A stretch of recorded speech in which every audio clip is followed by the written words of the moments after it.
In a secluded Gothic laboratory, Professor Van Allister has made a discovery that could mean the end of humanity as we know it. His promising new assistant Bruce and secretary Marjorie are about to witness the dark fruits of the professor's obsessive experiments. What nightmarish invention has Van Allister unearthed that will push Bruce over the brink into murderous madness?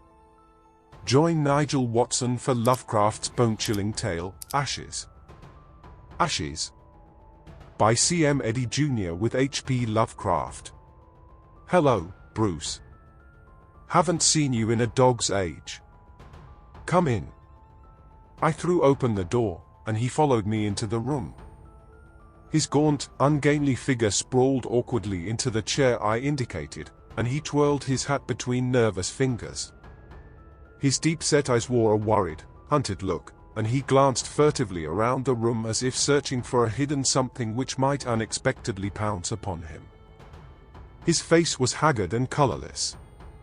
The corners of his mouth twitched spasmodically. "What's the matter, old man? You look as if you'd seen a ghost. Brace up." I crossed to the buffet and poured a small glass of wine from the decanter. "Drink this." He downed it with a hasty gulp and took to toying with his hat again. "Thanks, Prague, I don't feel quite myself tonight." "You don't look it, either. What's wrong?" Malcolm Bruce shifted uneasily in his chair. I eyed him in silence for a moment, wondering what could possibly affect the man so strongly.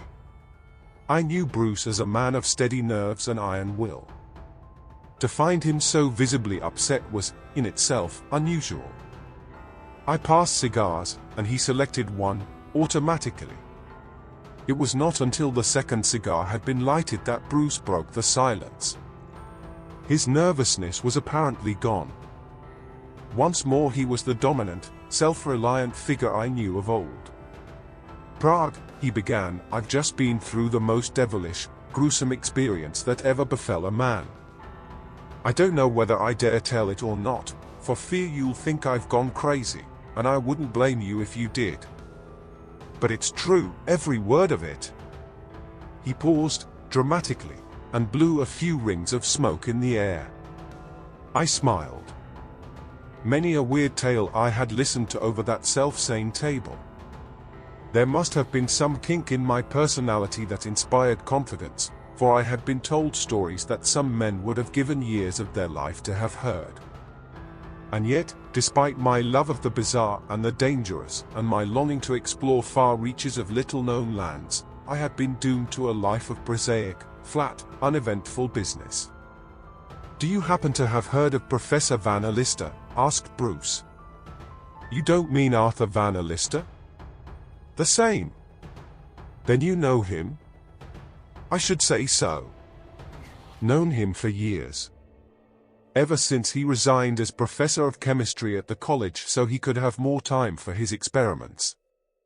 Why, I even helped him choose the plans for that soundproof laboratory of his, on the top floor of his home. Then he got so busy with his confounded experiments he couldn't find time to be chummy. You may recall, Prague, that when we were in college together, I used to dabble quite a bit in chemistry." I nodded, and Bruce continued. "About 4 months ago I found myself out of a job. Van Allister advertised for an assistant, and I answered. He remembered me from college days, and I managed to convince him I knew enough about chemistry to warrant a trial. He had a young lady doing his secretarial work, a Miss Marjorie Purdy. She was one of these strict attention-to-business types, and as good-looking as she was efficient. She had been helping Van Allister a bit in his laboratory, and I soon discovered she took a genuine interest in puttering around, making experiments of her own. Indeed, she spent nearly all her spare time with us in the laboratory.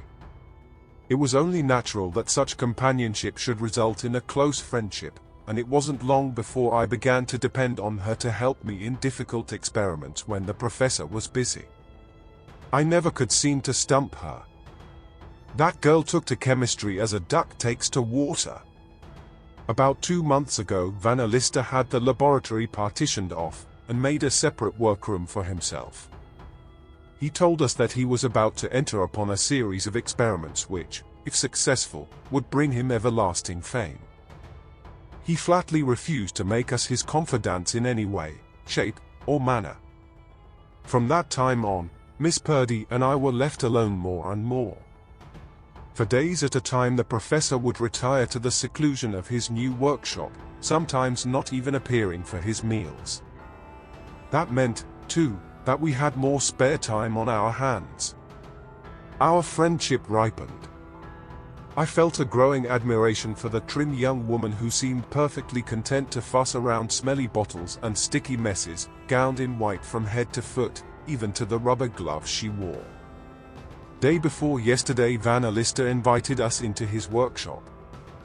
"At last I have achieved success," he announced, holding up for our inspection a small bottle containing a colorless liquid. "I have here what will rank as the greatest chemical discovery ever known. I am going to prove its efficacy right before your eyes.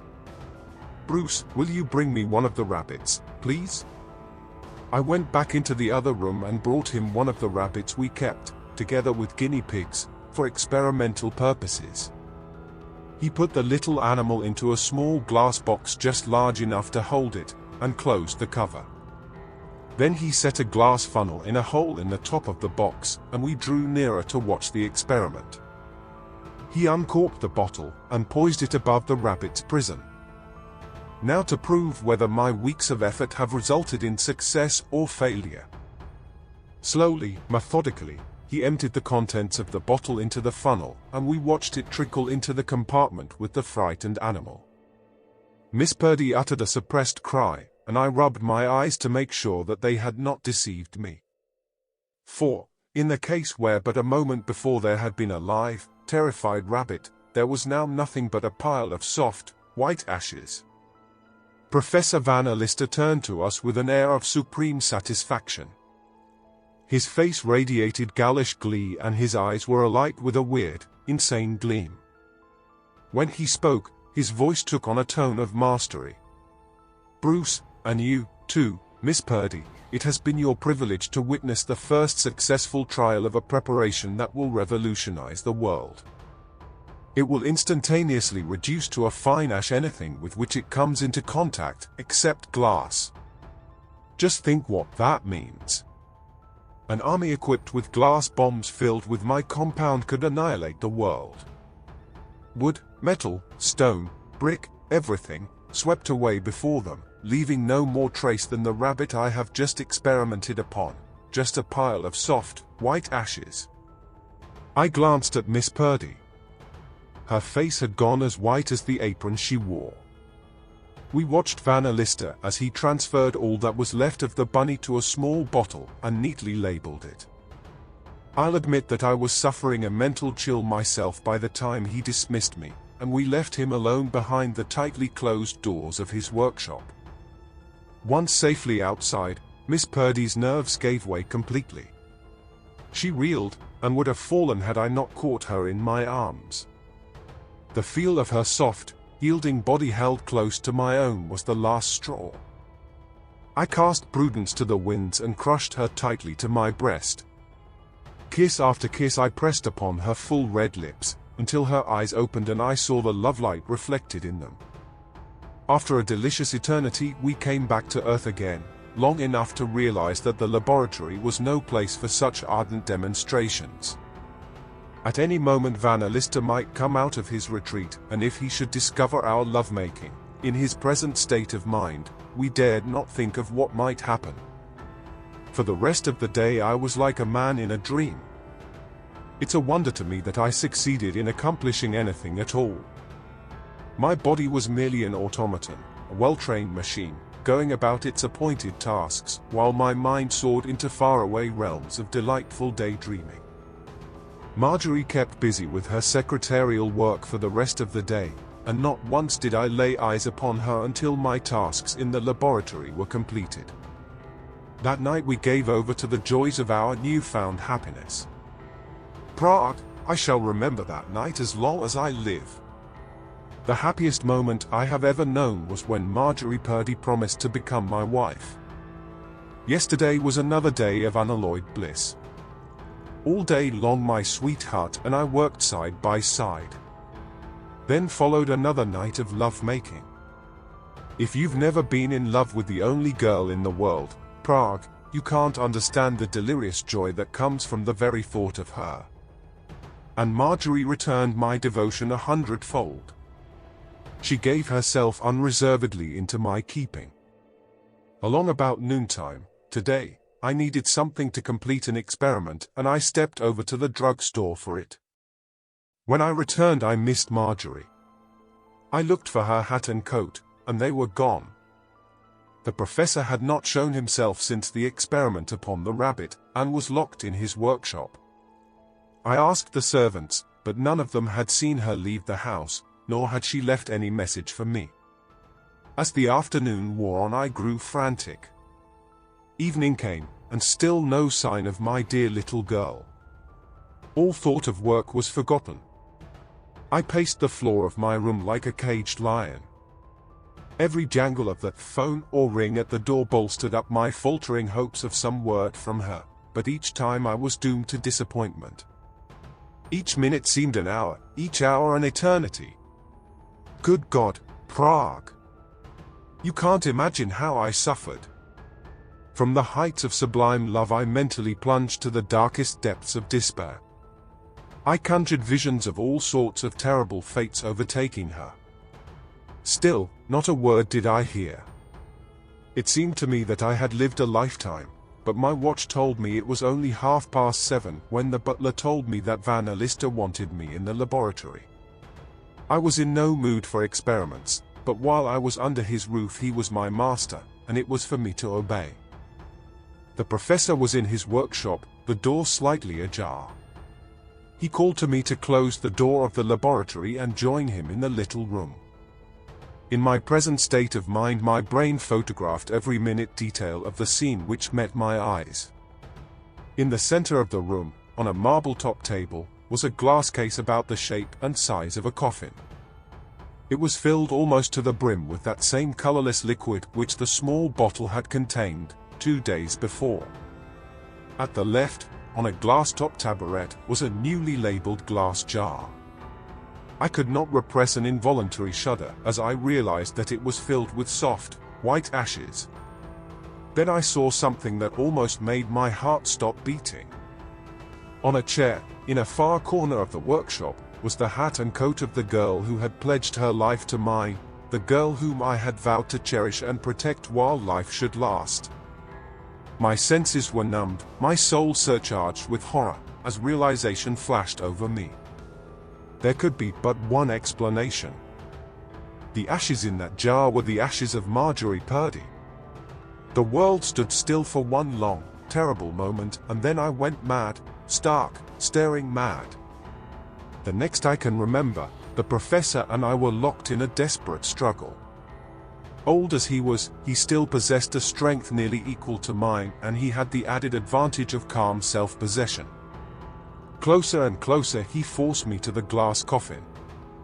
A few moments more, and my ashes would join those of the girl I had loved. I stumbled against the tabouret, and my fingers closed over the jar of ashes.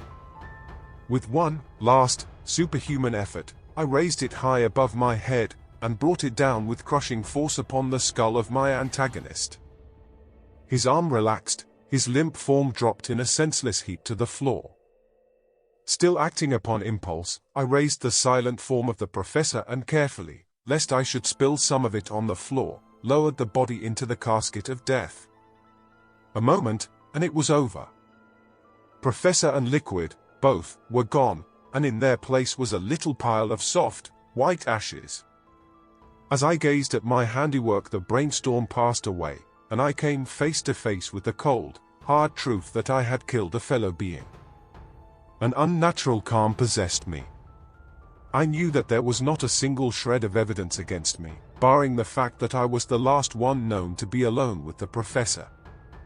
Nothing remained but ashes. I put on my hat and coat, told the butler that the professor had left word he was not to be disturbed, and that I was going out for the evening. Once outside, all my self-possession vanished. My nerves were shot to pieces. I don't know where I went, only that I wandered aimlessly, here and there, until I found myself outside your apartment just a little while ago. Prague, I felt as if I must talk with someone, that I must unburden my tortured mind. I knew that I could trust you, old pal, so I've told you the whole story. Here I am, do with me as you will. Life holds nothing more for me, now that Marjorie is gone. Bruce's voice trembled with emotion and broke as he mentioned the name of the girl he loved. I leaned across the table and gazed searchingly into the eyes of the abject figure that slouched dejectedly in the big chair. Then I rose, put on my hat and coat, crossed to Bruce, who had buried his head in his hands, and was shaking with silent sobs. Bruce! Malcolm Bruce raised his eyes. Bruce, listen to me. Are you sure Marjorie Purdy is dead? Am I sure that? His eyes widened at the suggestion, and he sat erect with a sudden start. Exactly, I went on. Are you positive that the ashes in that jar were the ashes of Marjorie Purdy? Why, I see here, Prague. What are you driving at? Then you're not sure. You saw the girl's hat and coat in that chair, and in your state of mind you jumped at conclusions. The ashes must be those of the missing girl.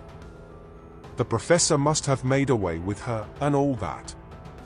Come now, did Van Allister tell you anything? I don't know what he said. I tell you I went berserk, mad. Then you come along with me. If she's not dead, she must be somewhere in that house, and if she is there, we're going to find her. On the street we hailed a taxi, and in a few moments the butler admitted us to Van Allister's home. Bruce let us into the laboratory with his key. The door of the workshop was still ajar. My eyes swept the room in a comprehensive survey. At the left over near the window was a closed door. I strode across the room and tried the knob, but it refused to yield. Where does that lead?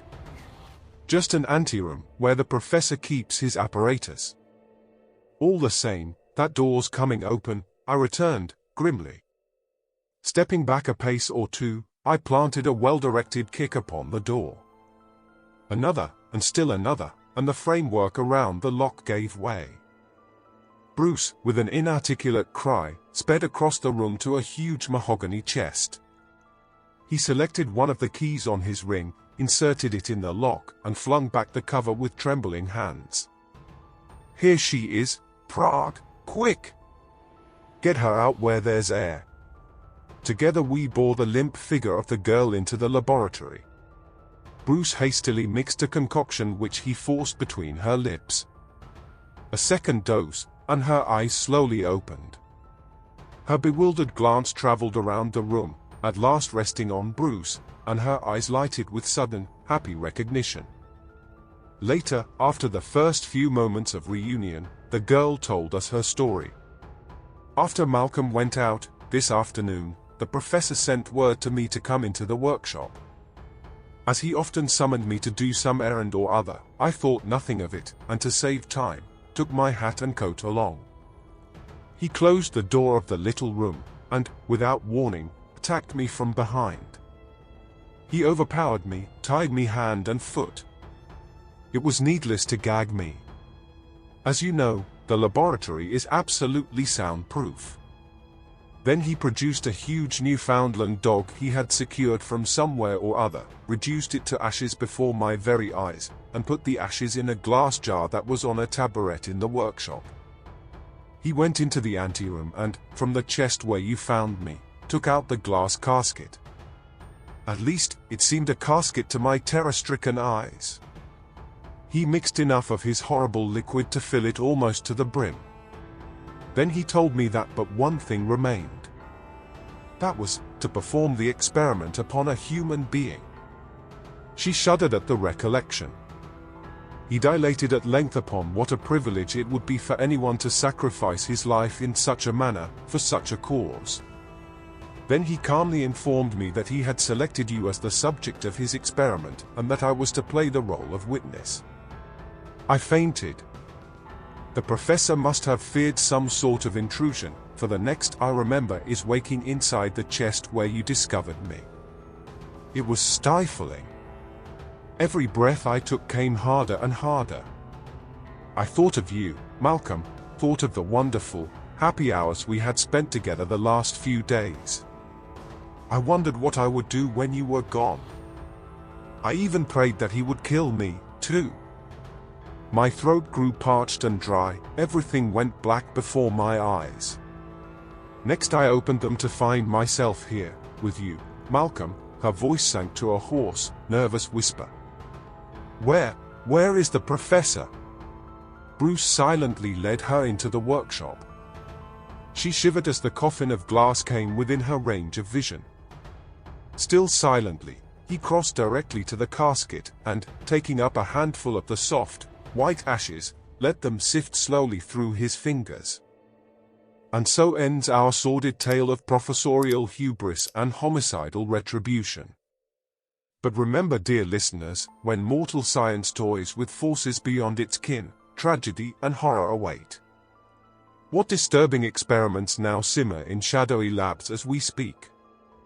One wonders if the glass vials and bubbling chemicals hide fresh horror, or simply more ashes. This is your Cryptkeeper, Nigel Watson, bidding you farewell. Until next we meet, in the cemetery of your mind.